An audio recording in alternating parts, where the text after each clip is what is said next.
Welcome back, folks. I've got a pretty heavy lift on today's topic. How in the world can we implement a CRM, customer relationship management system, which is the be all and end all of sales tools? How can we implement that into organizations that have never had one before? And two, where most of the sales team find it's really, really annoying to have to work with all the minutia that CRM asks for. Um, CRM's a pain in the ass if you haven't worked in one before. And if you have a poor implementation of a CRM, all you're going to do is alienate your sales team. Look, we're an industry of order takers, right? I get that. So much of our business comes from RFPs. You get an RFP. Why do you need to enter it in the CRM? You just go into your rental management system. You start the quote. You now have a record of everything. There wasn't anything really going on before. So if you're an order taker, CRM is really a waste of your time. Now, as a business owner or manager, CRM is not a waste of time because there's valuable data in there, but that data is not important to the order takers. Now, many of us don't pretend to be order takers or want to be order takers. We find ourselves, we're sales professionals, account executives, account managers, we're in business development. In fact, the matter is all of your sales efforts, whatever they might be, involve everything from order taking to business development and in between. So a CRM is really vital. Several years ago, in my Intentional Success Club, we had a CRM demo day. On our club calls, sometimes we have show and tell, and what we showed and told was our CRM. And out of the 10 companies on that call, I think only 3 actually had a real CRM. Others were using ad hoc tools or doing absolutely nothing at all. So it was very, very enlightening. Now, I can honestly say that probably 9 out of 10 of my clients use CRM today. But back then, we did these demos, and the people who are using CRM were using it just to monitor the top of their funnel, leads and prospects. And as soon as something became an opportunity, they crammed all of the information about that person, that project, into the rental management system where the quote was created. And in their defense, for many years, I taught people like you that your rental management system needs to be the single source of truth, and you need to get out of whatever you had before. I'll date myself, whether it was a Rolodex on your desk or sticky notes or you keep an Excel spreadsheet. The sooner you get something into your rental management system, the sooner other people are going to see it, and that's when a job really comes to life. Well, that was then. This is now. Okay, our life cycle is different. Our projects can go on for months, if not years, before we actually have something to go into the rental management system. We have to pitch things. We have to have show and tell meetings, dog and pony shows. We have to invite potential clients into our buildings. We have to do a lot of things before we actually have an order to build. And how are we tracking all of that? And how are we making sure that we're staying on top of it? And that's where CRM is helpful. And if you listen to my last podcast, and I talked a lot about sales funnels and sales pipelines, most of your sales funnel would be in your CRM if it was stored properly. And the only part of your sales funnel that is in your rental management system are the quoted orders and confirmed orders, which is just a tiny fragment of the total engagement that you have with the outside world. So with that, I'm going to talk about how you can implement a CRM, some of the things that you can do to make it more useful for the entire team so that your salespeople will want to spend more time in it, which benefits everyone. Stay tuned. Welcome to your weekly dose of uncommon sense, helpful insights, and tough love. I'm your host, Tom Stimson. The Intentional Success Podcast comes to you through the generous support of Mertz Crew. Mertz Crew helps top AV companies book quality AV freelancers. Your choice, your rates. We handle contracts, insurance, and payments. You save time, cost, and reduce risk. Start today at mertzcrew.com. Now on to the show. So In the preamble, I talked a little bit about the Intentional Success Club, and one of the club wins that we've had in this past year, this 2025 past year, was how to make CRM the single source of truth in your business. For many years, and I'm a process person, I'm an operations guy. I love rental management software packages because I can put so much information in there. But most of that information was on a single part of a single project. And our projects nowadays are really complex. You've got creative elements, you've got pre-production elements, you've got video recordings, you've got and then you have the actual event. So there's so many things that go on to bring a project to fruition. It's no longer, here are the dates, here's the show, and we're done.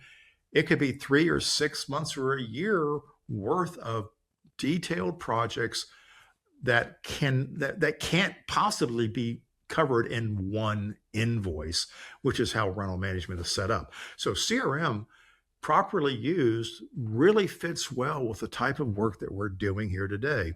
And what the clubs realize is that if their CRM became the single source of truth, the rental management portion of their business, that software tool, it's great for estimating, it's great for allocating equipment and keeping track of purchase orders on assignments for all the projects within the projects that you have ahead of you. But it's really an operational tool. The tool that we live in sales, and the tool that stores most of the useful information that we need, CRM is set up beautifully for that, much more so than what you'd find your average rental management system. So CRM is a project tool.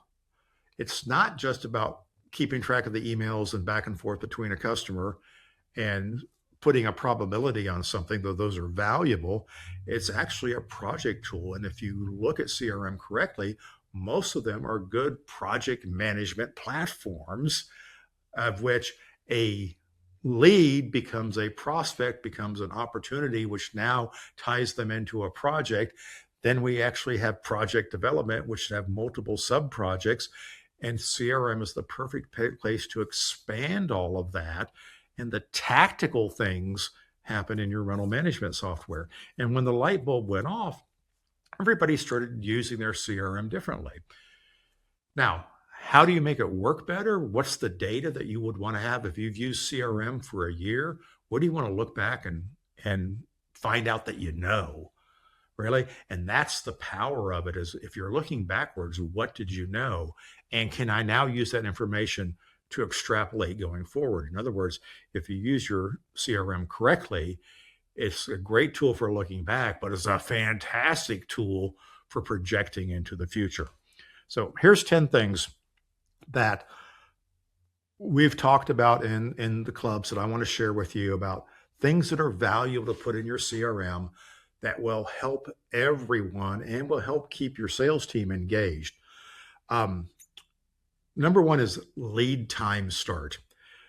Many projects don't exist in the salesperson's mind until they have an RFP. Until there's time to build a quote, it's just a nebulous idea. It's a little bit of back and forth. We're waiting to hear from the customer. You know the story, all of that goes on. But if we start with a lead time start date in our CRM, all we need to know is that there is a project. When did we find that out? Now, if you have a recurring project, let's put this in perspective. You have a job you do every single year. The lead time start is the day the last project ended, right? You know you're doing the job next year, so your lead time just started, right? That's a good thing to know. When you're looking at your forecast, lead time is important. Recurring projects have a longer lead time. It's great for your numbers. It's great for your confidence. And oh, by the way, if you ever try to sell your company, it's great for your valuation to know that 80% of your business for next year is already on the books. Now, if we can put a place in our CRM to record when we know that job exists, okay, whether we have any activity on that between now and the near future or not, at least we have a record of it, and that's valuable. The first time you do a quote, okay, that's a valuable date. You're going to do more than one quote. We all do. You're going to do quotes and subquotes and options and variations and options and enhancements, okay?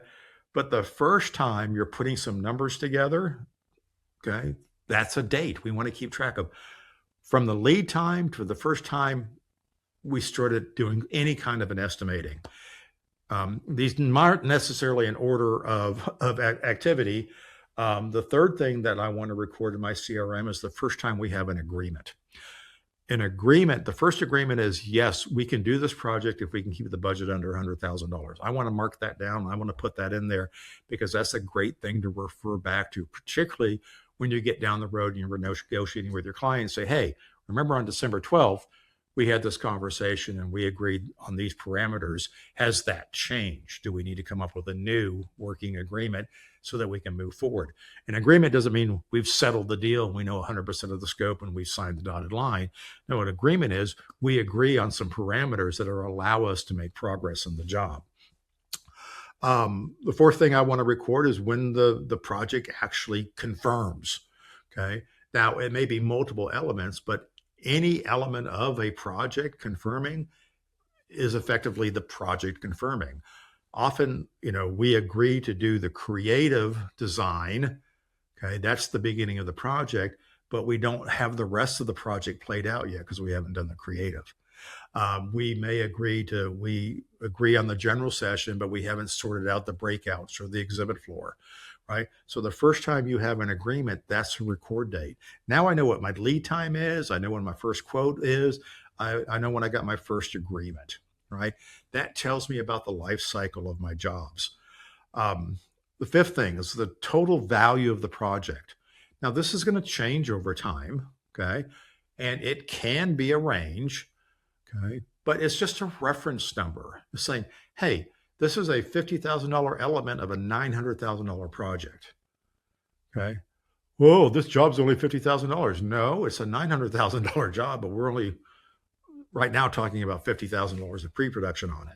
So the total project value is extremely important in forecasting and getting people's attention and making sure that we put enough energy into the opportunity. The sixth thing I'm going to put in here is probability. Now, for me, probability is the likelihood that it's going to confirm. There's a couple ways of looking at this. I can just simply look at the probability of it confirming. It's a 50-50 chance. We're definitely going to get this. Or I can look at it as a percentage of the revenue that is likely to confirm. I may have $1 million in play. I only think 500,000 of it is going to confirm. So that can be a 50% probability. Or maybe I need to adjust what my projected total value is of the project to do that. But probabilities are important. There's a whole world of that. In terms of how you forecast that, that's a whole nother podcast.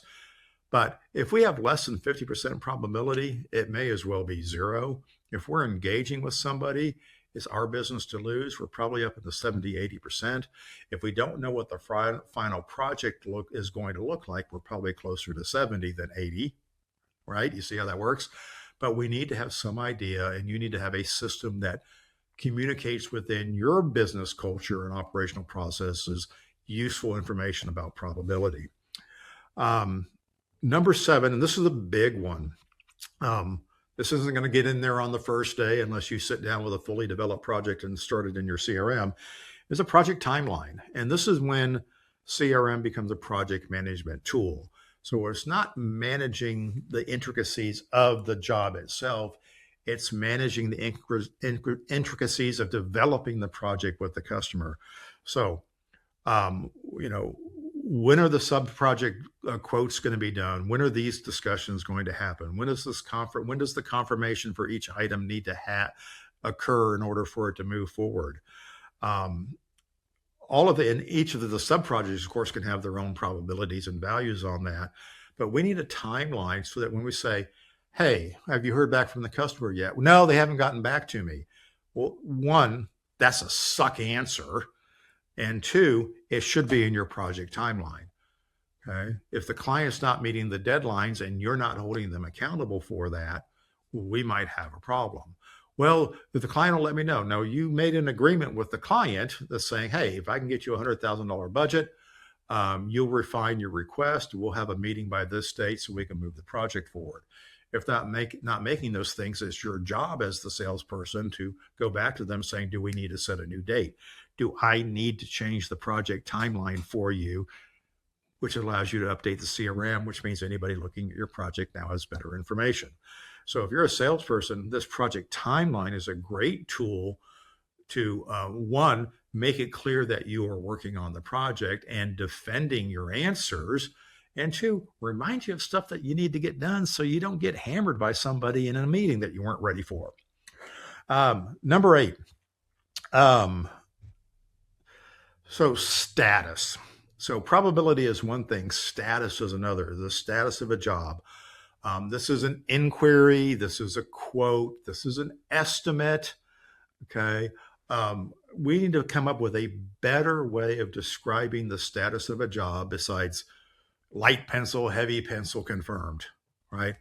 There's more nuance to what we do. And within each sub-project, each one of those also has a status.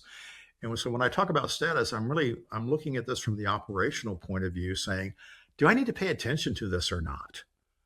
Right?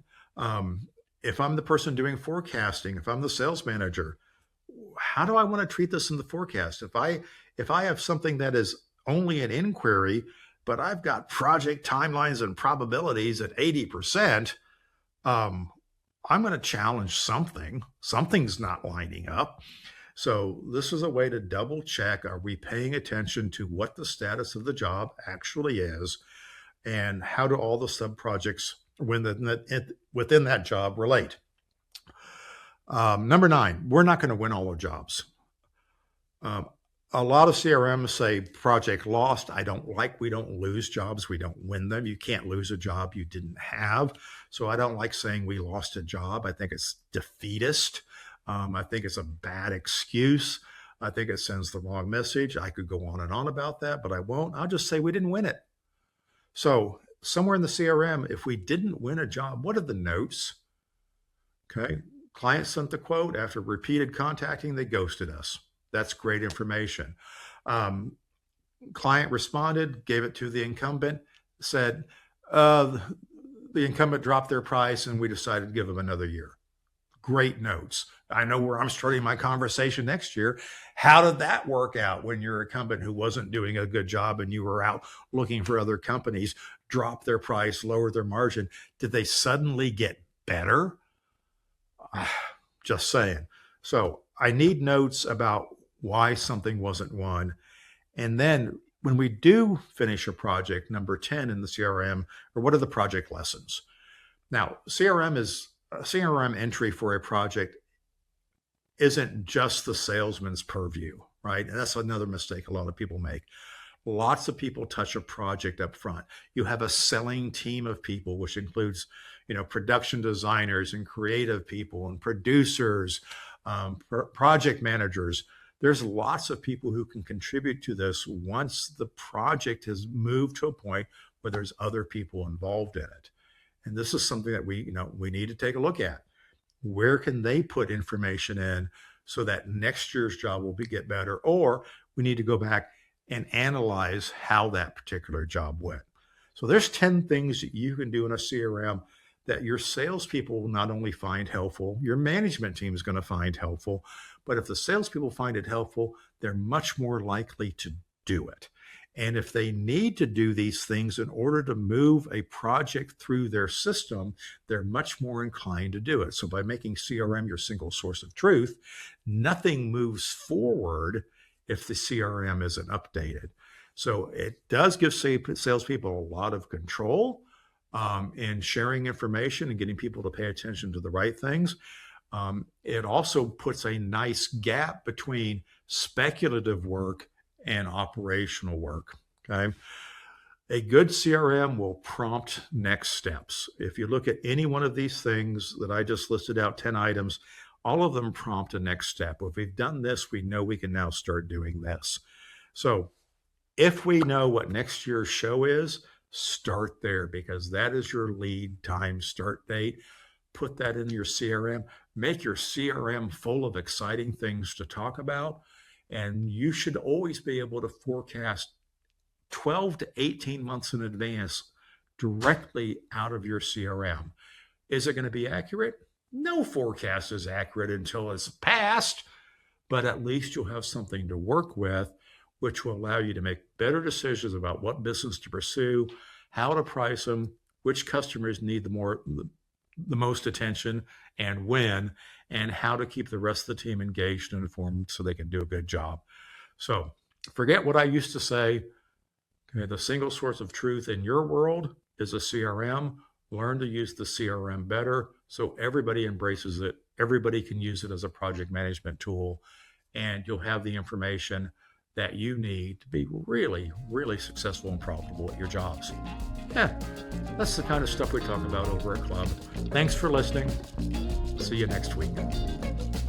If you liked this episode of the Intentional Success Podcast, please leave a review and don't forget to like and subscribe. This podcast has been brought to you by the helpful folks at Mertz Crew.